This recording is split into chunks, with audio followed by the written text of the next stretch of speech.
Hey everyone, welcome back to another episode of Twisted News, where we get you up to speed on some of the strangest true crime stories that are happening in the world. First up today, we're looking at a home invasion case turned kidnapping that went horribly wrong and the police really messed it up. And then we have a missing mom of two who disappeared while on the road with her boyfriend and two daughters, and no one knows where she went.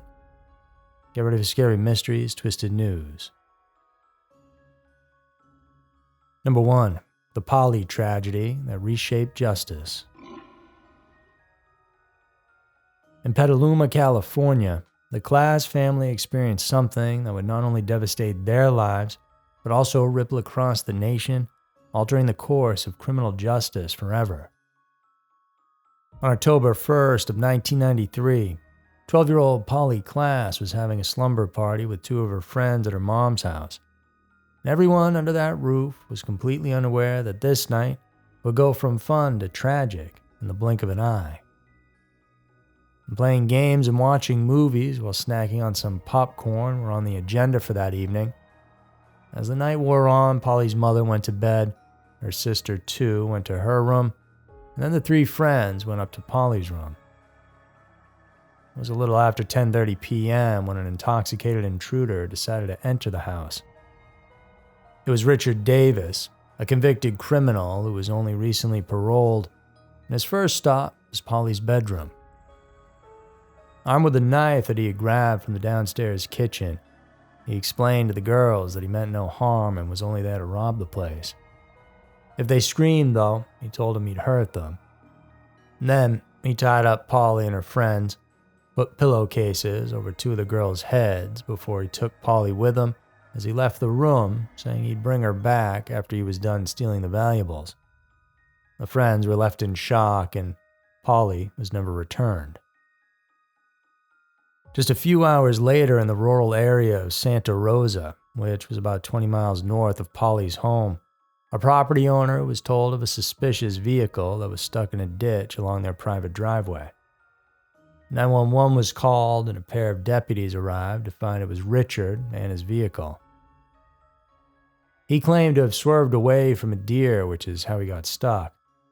And while an APB was broadcast just 30 minutes after the kidnapping of Polly, the broadcast only went out over the Sonoma County Sheriff's Channel 1. The deputies at the scene and in Sonoma did not know about the APB because their units were always turned to Channel 3. The deputies ran his license and plates, which all came back clean.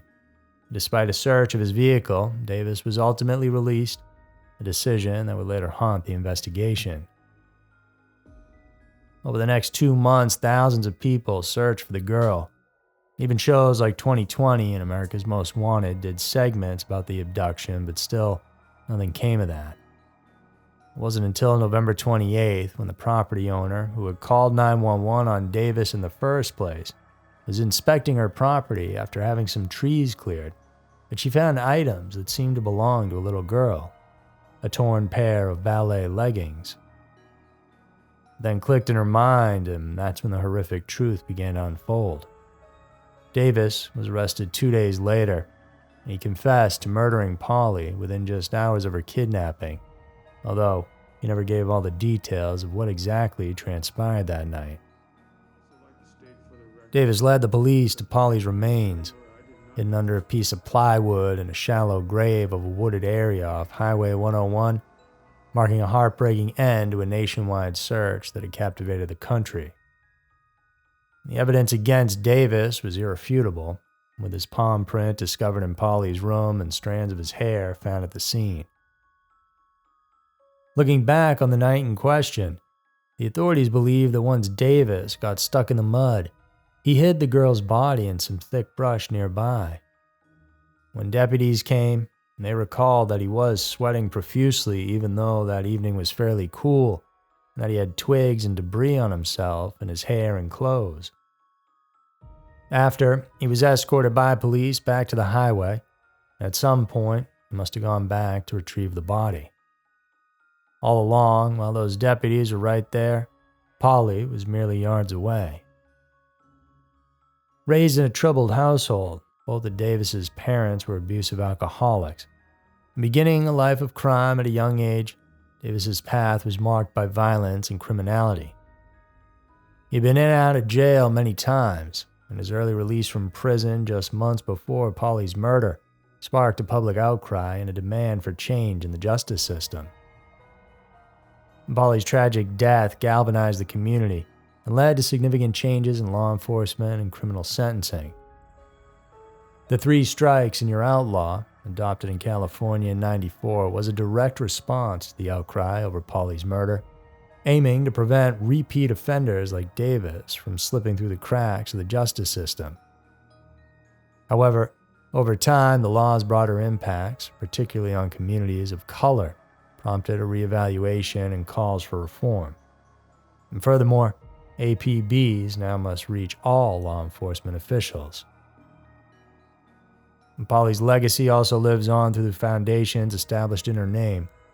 The Klass Foundation and the Klass Kids Foundation continue to raise awareness about child abductions and advocate for stronger sentencing for violent criminals, reflecting the ongoing struggle to balance justice and reform. As for Davis, he was sentenced to death for his crime, and at the age of 69 currently, is still awaiting execution. Number 2, the disappearance of Katie Ferguson. In the vast expanses of the American landscape, a road trip took a dark turn recently, leading to a perplexing and unsettling mystery. Katie Ferguson, a 33-year-old mother of 2, embarked on a cross-country journey from Alabama to Wyoming with her estranged boyfriend, Adam Avils Jr., and their young daughters. And what began as a hopeful voyage ended in a disappearance that has left her family and investigators searching for answers. Their journey was fraught from the start. Katie had previously fled to Alabama from Wyoming, alleging to escape Avils himself. However, she found herself reaching out to him again following a relapse into drug use, as both of them had struggled with substance abuse for some time. He came and got her, and as they traveled back to Wyoming, some red flags were being raised to her family. Katie's text messages to them painted a picture of fear and desperation.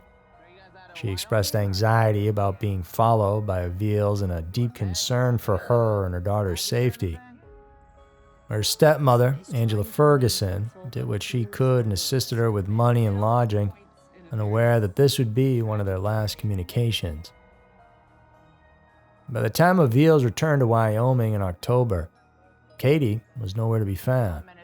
It was just him and their 2 daughters in his care.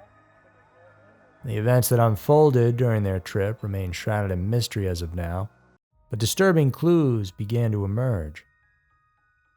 According to a criminal complaint filed by the FBI, Avils' Dodge Durango was stopped 3 times in different states during their journey. On October 11th, when the vehicle was pulled over in Colorado, Katie was no longer present in the car. Avils' account of Katie's disappearance was highly suspicious, but at first, that's all it was, as he claimed she was on a drug run in Little Rock, Arkansas, and he hadn't seen her since. It's possible something like that happened, yet he never reported her missing. And since going missing, Katie has not been in contact with her family, suggesting that the worst had happened. Her sister Nicole says while she doesn't know for sure, she can feel it in her being that Katie is gone from this earth. But now, there's new evidence coming to life that may actually prove what authorities believe. In November, Avils' vehicle, the one he drove with his ex and kids, was found abandoned in the Oregon Basin area near Cody, Wyoming, in the middle of nowhere.